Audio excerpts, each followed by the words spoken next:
आप brave girl, एक बहादुर लड़की। उस दिन हमारे कॉलेज में एग्जाम फीस जमा हो रही थी। हम लोग फीस काउंटर पर लाइन लगा कर खड़े थे।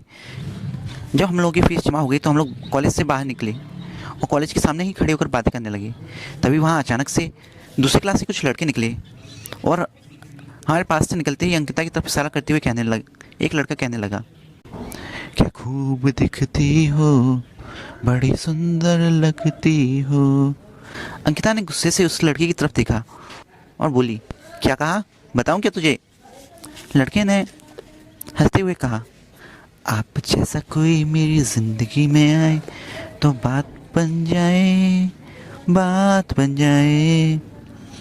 अंकिता इतना सुनते ही जोश में आ गई और गुस्से से उस लड़के के सामने जाकर के खड़ी हो गई और बोली, क्यों रे, तेरे घर में मदर सिस्टर नहीं है क्या। लड़का फिर बोला, तुम मिले, दिल खिले और जीने को क्या चाहिए, और जोर जोर से हंसने लगा। अंकिता ने तुरंत उसकी कॉलर पकड़ ली और बोली, क्यों रे, लड़की समझ के कमज़ोर समझ रहा है क्या, तो जैसे ना जाने कितनों को ठिकाने लगा दूं मैं। अंकिता और उस लड़के के बीच में बहस शुरू हो गई। लड़के के साथी तो अचानक से ही गायब हो गए। फिर मैंने सोचा कि मेरी क्लासमेट है, मेरी फ्रेंड है, मुझे अंकिता की हेल्प करनी चाहिए और मैं आगे बढ़ा। तभी अचानक से ही मेरे सीनियर्स ने मेरा हाथ पकड़ लिया और मुझे आंखें दिखाते हुए पीछे खींच लिया। तो मैं वहीं पर खड़ा हो गया। लेकिन बात बहस बहस में बहुत बढ़ गई थी।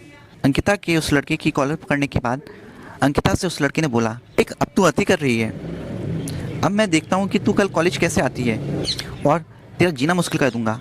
अंकिता ने उस लड़के की कॉलर खींचते हुए कहा, मैंने लाखों तुझ जैसे ठिकाने लगा दिए, तू क्या बिगाड़ लेगा मेरा। लड़के ने कहा, लड़की होकर के कॉलेज में सबके सामने मेरी ही कॉलर पकड़ी और मुझे ही धमकी दे रही है, मुझे को धमकी देने की हिम्मत। अंकिता ने कहा, अगर तेरे में हिम्मत है तो तू 2 मिनट तू यहीं रुक और अपना नाम बता, फिर देख तू मैं क्या क्या कर सकती हूँ। और अंकिता कॉलेज के ऑफिस में चली गई। कॉलेज के ऑफिस में पहुँचते ही गुस्से से एचओडी कहाँ है पूछने लगी। मैम ने कहा, वो तो जा चुके हैं। अंकिता ने मैम को सारी कहानी बताई। मैम, मुझे उस लड़की का नाम, नंबर सब चाहिए और आप उसके पेरेंट्स को कॉल कीजिए तुरंत। ऑफिस में मैम ने तुरंत कहा, सॉरी बेटा, ये कॉलेज के रूल्स रेगुलेशन के खिलाफ है, हम इसमें आपकी कोई हेल्प नहीं कर सकते। अंकिता ने गुस्से से कहा, कोई बात नहीं मैम, तो आप मुझे ही सब दे दीजिए, मुझे सिर्फ आप उसका रजिस्टर निकाल के दीजिए, मैं खुद ही सर्च कर लूँगी। मैम ने कहा, सॉरी बेटा, हम स्टूडेंट्स के कोई डॉक्यूमेंट्स दूसरे स्टूडेंट को शेयर नहीं कर सकते। अंकिता ने फिर गुस्से से चिल्लाते हुए कहा और पैर पटकने लगी, कोई बात नहीं मैम, अब मैं अपनी ही पावर यूज़ करूँगी, मेरे पास पुलिस स्टेशन का नंबर भी है और भी कई नंबर हैं, मैं अपनी पावर यूज़ करूँगी। और चिल्लाते हुए आगे बढ़ गई। अंकिता के चिल्लाने की आवाज़ कॉलेज के बाहर तक जा रही थी और कॉलेज के बाहर ही वह लड़का खड़ा हुआ था। मैम ने कहा, एज योर विश, जैसे तुम्हारी इच्छा बेटा, जो तुम करना चाहो वो करो। वो गुस्से से ज़मीन में पैर पटकते हुए बाहर निकल आई, लेकिन बाहर निकलते ही देखा तो वह लड़का वहाँ से गायब था। अंकिता ने हमसे कहा, वह डर कर भाग गया, बेचारे में हिम्मत नहीं है, इससे तो कल देख लूँगी मैं, इसे छोड़ूंगी नहीं। अगले दिन जब हम लोग कॉलेज में आए तो वह लड़का हमें कहीं नहीं टकराया, लेकिन आखिरी जब छुट्टी में हम लोग घर लौट रहे थे तब अचानक से वह लड़का अंकिता से ही टकराया।